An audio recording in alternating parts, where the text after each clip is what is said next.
প্রতি বছর ঈদে নতুন টাকা ছাড়ে বাংলাদেশ ব্যাংক, যা ছোটদের মধ্যে সালামি আনন্দ বাড়িয়ে দেয়।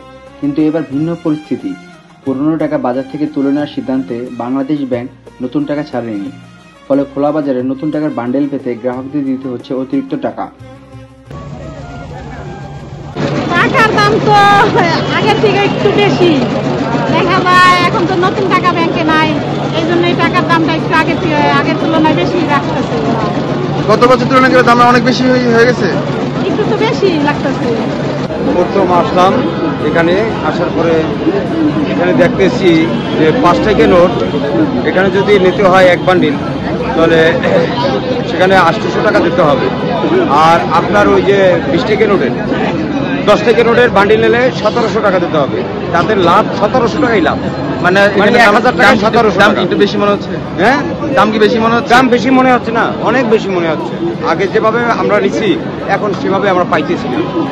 বিক্রেতারা জানাচ্ছেন, ব্যাংক থেকে নতুন টাকা না পাওয়ার কারণে সরবরাহ কম, আর তাই তারা এই অতিরিক্ত দামে বিক্রি করছেন। দাম বেশি হওয়ার কারণটা কি? দাম বেশি হওয়ার কারণ হলে এই বছর অন্যান্য বছরের তুলনায় এই বছর নতুন টাকা বাংলাদেশ ব্যাংক ছাড়ে নাই। যাই বাংলাদেশ ব্যাংক বলছিল গত মাসে আপনার এই যে 19শে মার্চ আপনার টাকা ছাড়বে, পরে 10শে মার্চে ঘোষণা দিতে আর টাকা ছাড়বে না। এই না ছাড়ার কারণে আর কি দামটা বাড়তি। আর মূলত এই বছর যে পাবলিকের যে একটা চাহিদা যে আপনি 10 টাকা 20 টাকা 5 টাকা এই নোটগুলা মার্কেটে নাই, না থাকার কারণে 50-100-এর উপরে একটু প্রভাব পড়তেছে, তার জন্য একটু বাড়তি। আর আমরা এই যেই টাকাগুলো বর্তমান বিক্রি করতেছি দেখেছি এগুলো অনেক আমরা চড়া দাম দিয়ে কিনছি, আবার চড়া দামে বিক্রি করতেছি, ঠিক আছে।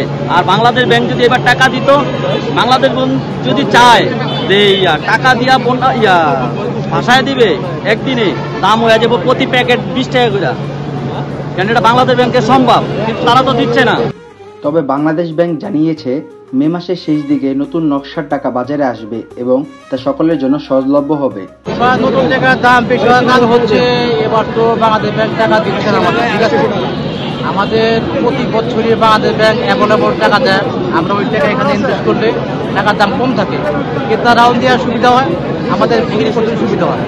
এখন আপনারা যে টাকা দোকানে দেখতে পাচ্ছেন, এই টাকাগুলো আমরা সারা বছর জমায় রাখছি বিক্রি করার জন্য, ঠিক আছে। এখন ক্রেতারের চাপ বেশি, টাকারই ঘাটতি কম, এই জন্য টাকার দাম বেশি। ঈদে নতুন টাকার উৎসব এবার একটু ভিন্ন, তবে আগামীতে পুরো বছর জুড়ে নতুন টাকা পাওয়া যাবে। যদিও ক্যাশলেস সোসাইটি বাস্তবায়নে এই পরিমাণ ধীরে ধীরে কমে আসবে বলে জানান সংশ্লিষ্টরা। আল নূর, জেড টিভি।